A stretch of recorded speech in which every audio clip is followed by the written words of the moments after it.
Oh, mohon maaf kenapa saya pakai kaos, karena beliau ini suka Barcelona, jadi saya menghormati beliau dengan memakai memakai kostum Barcelona seperti itu. Baik, terima kasih.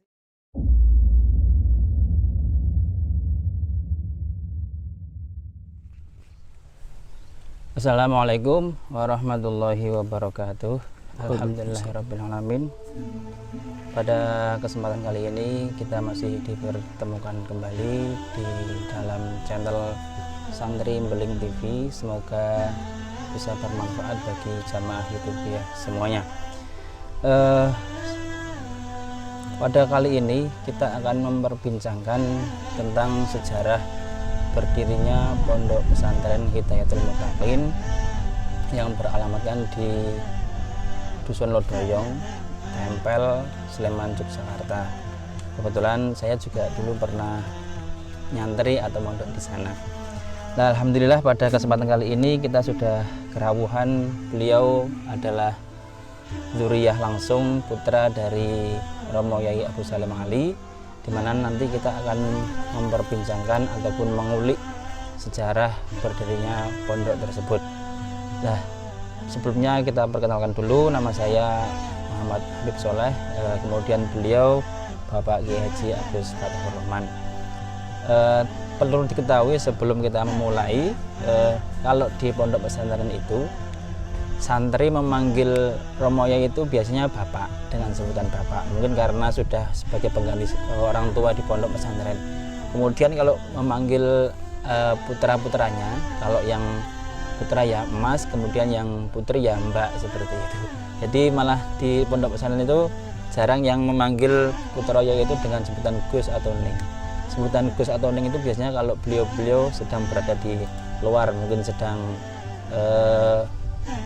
pengajian atau sebagainya, itu biasanya dipanggil Gus ataupun Ning.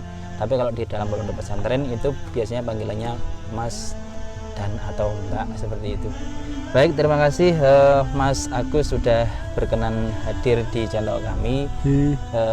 Tentu saja ini sebuah kehormatan tersendiri. Oh, mohon maaf kenapa saya pakai kaos, karena beliau ini suka Barcelona, jadi saya menghormati beliau dengan memakai memakai kostum Barcelona seperti itu. Baik, terima kasih Mas Agus. Kemudian pertanyaan pertama ini Mas, terkait tentang Pondok Pesantren Hidayatul Muttaqin. Mungkin Mas Agus bisa memberikan prolog dulu untuk jamaah YouTube ya. Sebenarnya Pondok Pesantren Hidayatul Muttaqin itu seperti apa? Assalamualaikum warahmatullahi wabarakatuh. Jamaah YouTubiah gitu ya, ya. Betul. Rahimakumullah gitu. Ya, terima kasih waktunya, ini silaturahim yang luar biasa dan tempatnya juga luar biasa. Ya, ini benar-benar asri, gitu kan. Nikmat banget tempatnya. Pondok Pesantren Hidayatul Muttaqin. Pondok Pesantren Hidayatul Muttaqin itu ya pondok yang tidak gede-gede amat, gitu kan. Tidak gede-gede amat. Memang kita Romo Kiai, Bapak gitu ya. Bapak itu memang sejak dulu, memang awalnya karena dulu juga guru di sekolahan gitu.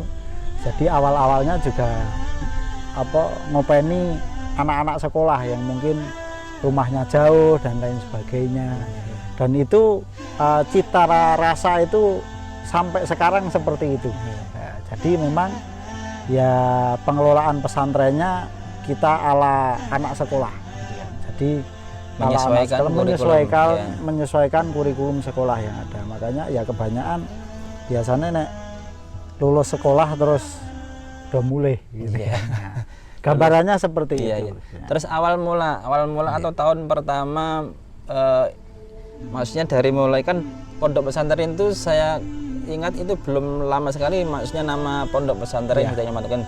Waktu awal-awalnya itu masih majelis taklim Hidayatul Muttaqin, karena dulu saya di situ pun belum bernama PPHM, dulu masih majelis taklim Hidayatul Muttaqin, tapi saya sudah mondok di sana gitu loh.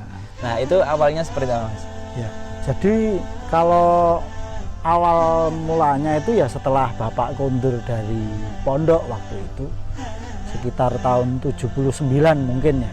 Saya sendiri belum lahir. Boleh di share Romo Yai itu dulu mondoknya di mana? Oh ya, dulu Bapak itu mondoknya di mana? Pernah di Bantul, di tempat Mbah Nawawi. Oh, Cuma waktu itu juga sama, waktu masih babat-babatnya Mbah Nawawi waktu itu.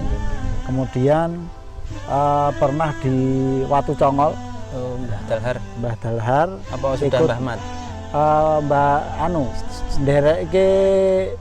Jadi bapak itu dulu ikut dalem di Mbah Dalem, Mbah Nyai Dalhar. Oh, Mbahnya. Iya, Mbah Nyai Dalhar. Jadi ikut di dalem waktu Iya. itu. Oh. Kemudian sebelum itu di Pekalongan. Berarti Di awal Pekalongan. mulanya di Di Ngrugem, Mbah Ngrugem, Nawawi, ya, kemudian di ke Pekalongan, Pekalongan, baru ke kemudian Watu Congol. Watu Congol. Iya, itu kemudian pulang dari pondok itu sekitar tahun 79 karena kondisi Simbah sudah sepuh gitu, Oh, gitu. sudah sepuh. Waktu itu kemudian sama Simbah disuruh pulang. Akhirnya pulang, kemudian ya melanjutkan istilahnya awal dulu Simbah kan bikin musola kecil-kecilan, langgar. Langgar, iya. Bukan musola namanya, Iya. tapi langgar. Makanya gitu kalau kan. orang Jawa itu sholat boleh dilanggar. Iya, Jadi dilanggar, langgar. Waktu itu setelah ya langgar untuk jamaah Kiwo Tengen gitulah. Kemudian setelah bapak pulang, kemudian mulai meramaikan musola itu. Kemudian mungkin mulai ada yang awal-awal ya cuma ngaji apa kalong gitu ya. kalong Iya. gitu masyarakat sekitar. Baru mulai ada yang ikut mondok itu mungkin sekitar tahun 85 86 mungkin ya. Di situ mulai ada santri ya sekolah di SPGNU kalau dulu. SPGNU. Ya, SPGNU. Sekolah Pendidikan Guru. Guru Iya, Agama. Agama. Oh, SPG ya, guru. Iya. Itu kemudian ada yang 1 2 ikut mondok, ada yang kakung, ada yang putri. Jadi dulu itu bapak tempatnya 2 tempat. Karena ngajar di SPG sama di SPG Sedogan sama di Lodoyong. Jadi kalau siang itu bapak sama ibu itu di Sedogan. SPG. Karena ibu jualan di kantin. Di warung ya, ya, kantin. Di kantin warung. Di situ kemudian kalau siang di Sedogan, kalau malam ibu itu di mana? Di Lodoyong, Di Lodoyong. di rumah ini. Kemudian kalau bapak di Sedogan. Oh, kebalikannya. Pak. Nah, di Sedogan, bapak di Sedogan karena apa? Yang anak-anak putra ada 2 atau 3 Oh, anak iya. itu manggone di mana? Di Di Sedogan Sedogan. itu. Kalau yang putri itu manggone ikut di rumah. Iya, iya. Jadi yang nemeni ibu. Oh, iya, iya. Waktu itu Mas Agus belum lahir ya? Kalau 85 sudah. Oh, sudah ya? Ya, Berarti 85 sudah. maksudnya sempat dimomong oleh mereka kan? Ya, Para santri ya, yang awalan ya, itu ya? Oh. Jadi dimomong sama santri-santri itu ya insya Allah ija eling-eling lah. Iya. Itu. Oke, jadi pertama kali yang mondok itu ternyata belum punya kamar sendiri-sendiri. Jadi Iya. masih yang putra itu ikut di SPG NU tersebut, kemudian yang putri ikut ibu di dalam seperti Iya. itu. Kemudian setelah terus yang santri pertama itu juga apakah itu juga merupakan pelajar? Maksudnya anak yang sekolah seperti itu? Itu pelajar. Oh, Pelajar juga. SPG. Oh, SPG itu. sama SMA NU. Oh, Pokoknya berarti- antara SPG SMA NU. Berarti waktu dulu itu belum semayang ya Mas? Ya? Belum, yang sekarang belum, jadi sama itu- belum SMK, belum, masih iya, iya. SPG. Itu. Ceritanya SPGN itu kayaknya pindah di mana ini? Dekat pasar itu ya? Pasar Tempel. Oh, itu SMP. Oh, itu SMP. Nah, itu Oh, SMP iya, NU. SMPN. Iya. Iya, iya. Itu sejarah, itu juga kita prihatin juga sih. Iya, iya. Tempel dulu pernah punya SMP NU, tapi sekarang sudah nggak ada. Ada hilang padahal dulu Iya. orang-orang Kulon kali itu banyak yang sekolah di situ dan dulu katanya muridnya juga banyak. Cuman nggak tahu sekarang kok mangkrak seperti itu. Nah, mudah-mudahan akibat atau hikmah dari perbincangan ini nanti kemudian muncul ide-ide untuk bagaimana membangun sekolah ini lagi karena eman-eman Amin. sekali. Baik Mas, untuk yang selanjutnya, oke lah sekarang kemudian kita memang pondok tersebut waktu itu belum pondok, Masih majelis. ya, Pak. majelis taklim. Ya. Fokus di anak-anak yang sekolah. Kemudian awal-awal mula itu apakah langsung ngaji seperti itu atau kemudian cara menarik masyarakat untuk bisa ikut ngaji di situ seperti apa Mas? Oh ya. Jadi kalau dulu awal-awal ya ya pokoknya yang sekolah ada yang kenal sama bapak, kemudian ikut ngaji di rumah. Kemudian lama-kelamaan memang waktu itu perkembangan yang cukup pesat itu ketika sekitar tahun berapa ya, 93 atau berapa kurang lebih ya, waktu itu ada pesantren kilat. Cuma waktu itu awal 93 itu pesantren kilatnya itu cuma apa ya, cuma 2 orang saja. Awal hanya 2 orang. Itu. Baru tahun berikutnya memang tahun pertama sudah ada 2 orang.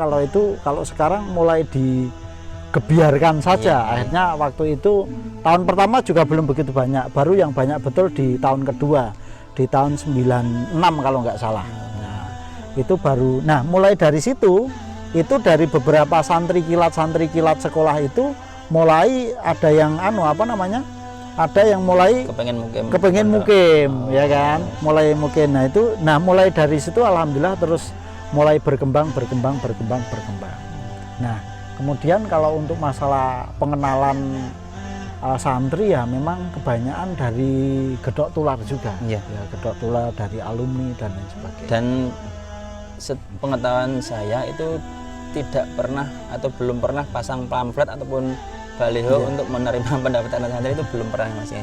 Karena memang kita Romonya itu waktu itu memang karena beliau guru di SPG tersebut, kemudian sudah masyarakat itu sudah tahu sendiri dengan beliau sebagai ya mungkin punya santri seperti itu lah. Kemudian warga mungkin ada ketertarikan di situ, dan pesantren kilat ini saya mungkin angkatan ketiga kalau nggak kedua itu.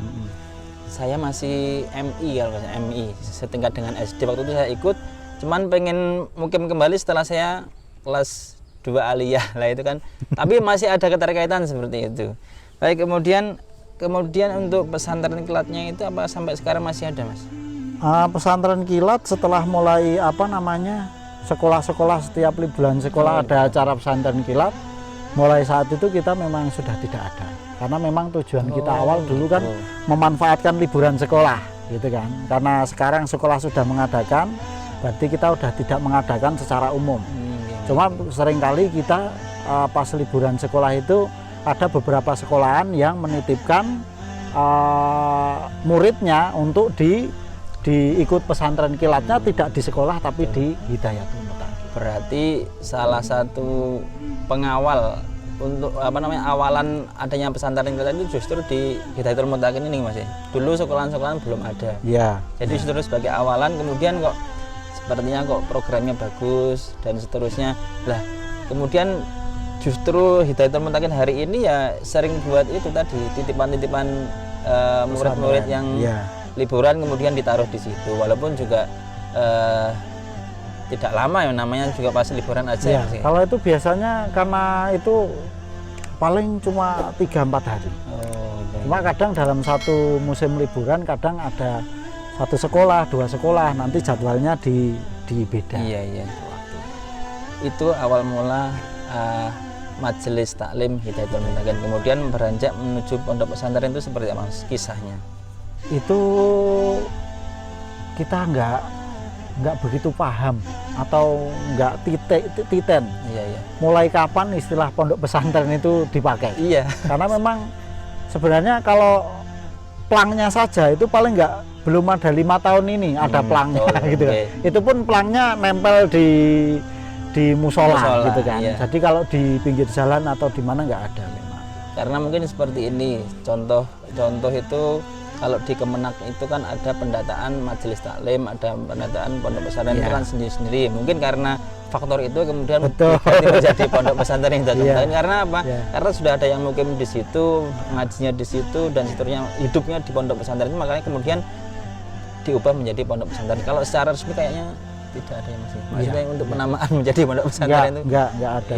Nggak ada. Pokoknya ya karena masalah legalitas yang memang dipersyaratkan oleh Kemenak saja, kemudian akhirnya kita bikin plang itu. Dan itu saya masih ingat sekali ketika saya mondok itu ya masih majelis taklim Hidayatul Mutakin.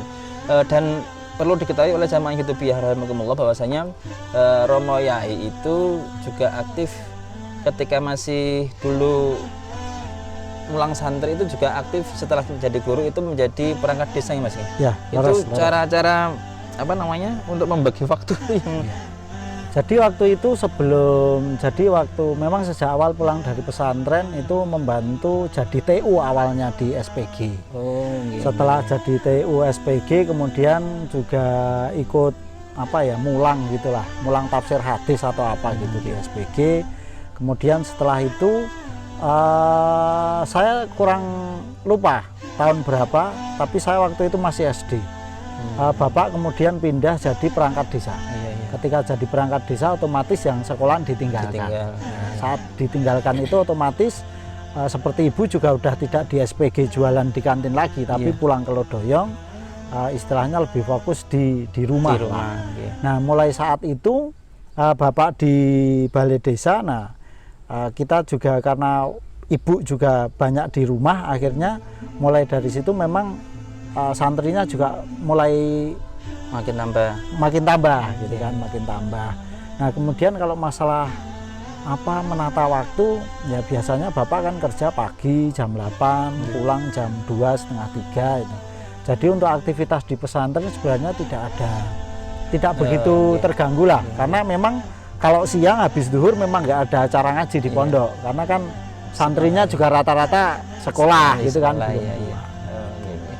Dan seingat saya itu perbedaan santri zaman saya dengan zaman sekarang itu, kalau yang di pondok Hidayatul Muttaqin itu sangat-sangat mungkin agak berbeda dalam akhlak. Ngomong kayak awake dhewe. Jadi luar biasa waktu itu Romoya itu di samping kesibukannya beliau sebagai perangkat desa, kemudian belum lagi sebagai tokoh masyarakat, masih harus membimbing kami dan luar biasanya bapak itu mungkin yang paling mengena di kami itu setelah kami lulus itu adalah, bukan lulus ya Mas, setelah kami boyong itu adalah bapak itu luar biasa sabarnya dalam menghadapi kami karena ya rata-rata anak sekolah apalagi SMP menjelang SMA apalagi SMA itu kan nyun sewu itu memang dalam tanda kutip memang waktu-waktu yang dalam tanda liar lah seperti itu, tapi Romoya itu luar biasa dalam menghadapi kami. Itu mungkin salah satu karomah beliau, sabarnya luar biasa. Mungkin seperti itu Mas Ki. Mungkin Mas Agus sendiri juga merasakannya. Ya demikian adanya. Memang bapak itu ya luar biasa sabarnya, baik kepada santri-santri, pada anak-anak juga demikian. Bahkan kepada jamaah-jamaah juga termasuk bapak itu juga sabar. Ya tahu sendirilah. Ya, seperti mengalami sendiri.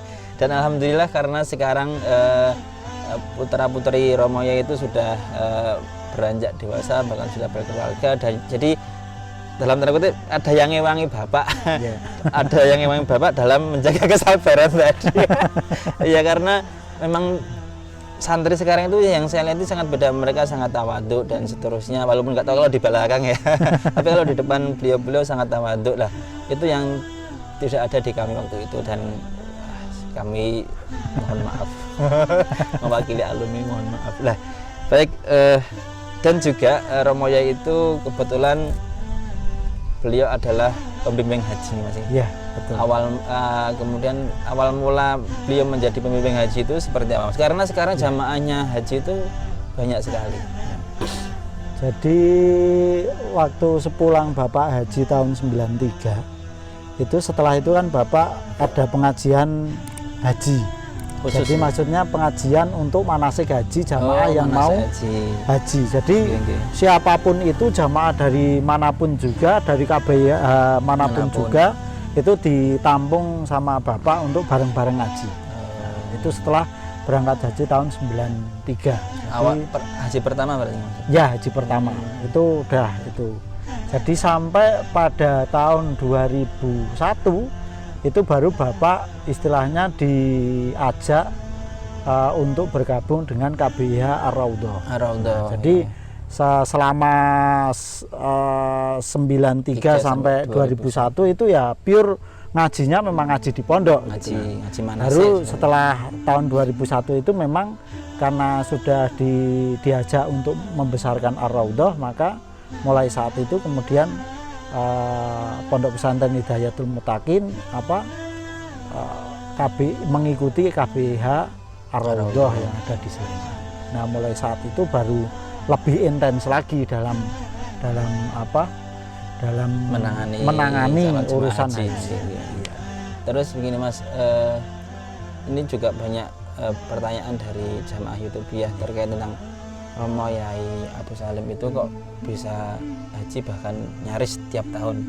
Oh iya. Nah, itu rahasianya apa? Mudah-mudahan nanti kita bisa mengetahui dan kemudian bisa ketularan, minimal kalau nggak banyak-banyak ya yang penting satu aja nggak masalah. Amin. Itu Allahumma amin sekali. Jadi rahasianya apa Mas itu Bapak itu? Jadi Bapak itu pernah cerita dulu waktu sebelum berangkat haji 93 itu Bapak itu sowan Mbah Mufid Pandanaran. Oh, Pandanaran. Yeah. Pondok Pesantren Sunan Pandanaran. Ya, Pandanaran sowan Mbah Mufid. Karena kan waktu itu Mbah Mufid terjadwal setiap 2 tahun sekali itu tindak haji. Waktu itu kemudian Bapak itu matur sama Mbah Mufid, Mbah Yai panjenengan niku le kaji pun kerep banget. 2 tahun pisan, kula wae pisan wae durung. Lah kula niku mbok didongake kalih nyuwun amalan. Waktu itu seperti itu. Kemudian sama Mbah Mufid ndika, ayo nganu diakrabke meneh karo Al-Qur'an. Nah, jadi waktu itu amalan yang diberikan oleh Mbah Mufid waktu itu untuk sering-sering berakrab-akraban dengan Al-Qur'an. Salah satunya ya kudu sregep deres gitu. Nah, mulai saat itu kemudian alhamdulillah selang 1 tahun Bapak bisa berangkat haji, walaupun waktu itu hajinya haji apa ya? Haji bayar separuh. Bayar separuh? Iya, karena yang separuhnya itu jatah dari kabupaten. Untuk okay. NU Sleman waktu itu. Oh iya, untuk kemudian jatahnya itu diberikan kepada Bapak waktu itu. Bayar separuh waktu itu. Betul. Paling sekitar waktu itu 4 jutaan, 3 jutaan. Ya 3,5 sampai 4 juta. Karena masih kalau nggak saya salah ingat itu sekitar 7 jutaan. Ya 7 sampai 8 juta waktu itu. Cuma 3,5 juta waktu itu saja saya ingat saya Bapak itu 3,5 juta itu yang duitnya Bapak sendiri cuma 1,5 juta. Yang 2 juta kita utang gitu. Ya memang kursnya dengan sekarang apalagi seperti itulah. Kalau dulu itu segitu sudah luar biasa banyak sekali. Kalau sekarang ya banyak tapi nggak seberat waktu itu. Jadi Romo Yai itu mendapatkan apa ya istilahnya jatah dari Pemda melalui pengurus NU. Betul. Kemudian Bapak masih bayar separuh, tapi berarti nggak sama ibu nih? Nggak, sendiri. Tapi sudah sudah nikah waktu itu? Sudah 93. Oh iya ding, 93. Kalau Romo Yai nikah tahun 80. Mestinya 80. Mestinya. Oh iya, ding. Iya. Sekitar tahun 80-an. 80-an. Ya, 80-an. Baik, ini yang mungkin banyak pertanyaan juga. Romo Yai itu kan dalamnya ditempel Sleman. Lah ibunya itu kan asalnya dari Cilacap. Ya. Kok bisa ketemu itu? Mungkin Mas Agus tahu ceritanya. Itu jadi ketemunya itu ya di Temokke gitu kan. Jadi kakak ponakan dari ibu Cilacap. Itu ya ibu Cilacap itu teman mondok Bapak. ya teman mondok Bapak waktu di Pekalongan. Oh nggih. Kebetulan yang Pak D ini juga waktu itu menikah dengan Lodoyong juga tempat Mbak Ihya. Nah kemudian jadi lebih dekat, lebih akhirnya mungkin karena iki mulai pondok kok rung di bojo gitu kan. Terus wes karo adikku ae ya mungkin gitu. Tapi waktu itu ibu juga maksudnya pas masih mondok atau sudah di rumah? Waktu itu sudah di rumah karena waktu itu Simbah Putri Cilacap meninggal, akhirnya kan dari pondok suruh pulang sama Mbah Kakung. Jadi pulang dari pondok nggak sampai 1 tahun kemudian dinikahi Romo Yai. Ya. Ya. jodoh itu memang Iya. nggak mandang aku, nggak mandang tempat. Iya. Ya tahu-tahu berjodoh gitu aja. Baik, itu ya kisahnya Romo Yai, mungkin cukup sampai di situ untuk dan taunya kita sebagai santeria ya ngalap doa, ngalap berkah Amin, dari amin, beliau. amin, Dan amin. mudah-mudahan kita doakan Romo Yai dan seluruh duriannya diberikan kesehatan dan mudah-mudahan selalu diberikan kesabaran dalam menghadapi para santri. Amin, amin, amin, amin. Unggulnya ini sekarang saya menyombongkan, tadi sudah menjatuhkan alumni luar biasanya alumni Hidayatul Muttaqin itu ketika dari dalam dawuh apapun itu insya Allah selalu ready seperti itu. Apalagi ketika setiap tahun nih Mas, 2 Iya, tahun 2 tahun sekali. 2 tahun sekali itu pondok mengadain haflah khataman lah seperti itu. Itu pelibatan alumni itu juga bagi kami itu luar biasa sekali. Jadi dalam apa ya, nenggoto bareng-bareng haflah itu sampai hari ini masih alhamdulillah masih nyambung. Mungkin itu salah satu cara alumni untuk bagaimana selalu ngecas ilmu yang dulu sudah diberikan kepada kami, walaupun sebenarnya sudah lupa sih.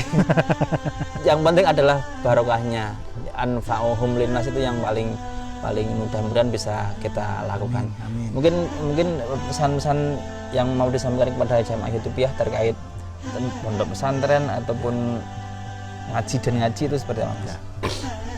Ya, pondok pesantren memang sudah waktunya kita bareng-bareng menggiatkan pesantren lagi. Ayo mondok. Ya, ayo mondo. Karena apa? Memang sekarang kondisinya kan seperti ini. Perkembangan kehidupan seperti ini, satu-satunya yang bisa membentengi ya pondok pesantren. Kemudian satu yang penting, mau dimanapun, kapanpun saja, yang penting kita harus seneng ngaji. Seneng ngaji. Dimanapun tempat, kita sebisa mungkin tetap harus ngaji. Walaupun ya karena kita sekarang ini kan zaman milenial, ya kan? Digital. Ya, digital milenial apa itu milenial gitu kan. Nah, maka ya kita harus memanfaatkan itu. Yeah. Nah, salah satunya seperti channel YouTube Santri Beling TV ini harus kita manfaatkan. Amin, amin. Manfaatkan apa? Ini harus jadi tempat sarana kita mengaji. Ya, jadi nanti biar isinya juga diperbanyak ngajinya, biar kita juga banyak ngaji, banyak mendengarkan sharing-sharing podcast yang ada hubungannya dengan keilmuan agama. Ya, biar manfaatnya lebih bisa kita Amin. dapatkan bersama. Intinya gini ya jemaah Hidupiyah. Ya. Intinya ngaji dan ngaji sama siapapun dimanapun tempatnya, yang penting ngaji, karena hari ini sudah banyak orang yang tersesat di di pengajian-pengajian yang nggak jelas lah. Maka dari itu mari kita mengaji yang basicnya adalah pondok pesantren. Insya Allah itu tidak akan tersesat gitu ya Mas. Amin, amin, amin. Baik, terima kasih kepada Mas Agus yang sudah sami-sami melodangkan waktunya untuk bagaimana kita ngobrolin tentang pondok pesantren Hidayatul Muttaqin. Semoga tambah ngerboko, tambah manfaat, tambah barokah untuk masyarakat. Dan mudah-mudahan kita juga selalu minta doa dari para dzurriyyah agar kami juga selalu berkah manfaat ilmu yang sudah kami dapatkan dahulu ketika di pondok pesantren. Demikian, jangan lupa like, subscribe, dan komen, dan jangan lupa juga untuk share, karena mudah-mudahan ini ada manfaatnya. Terima kasih untuk jemaah Hidupiyah. Nantikan podcast religi selanjutnya. Allahumma fiqh ila aqwamit thoriq. Wassalamualaikum warahmatullahi wabarakatuh.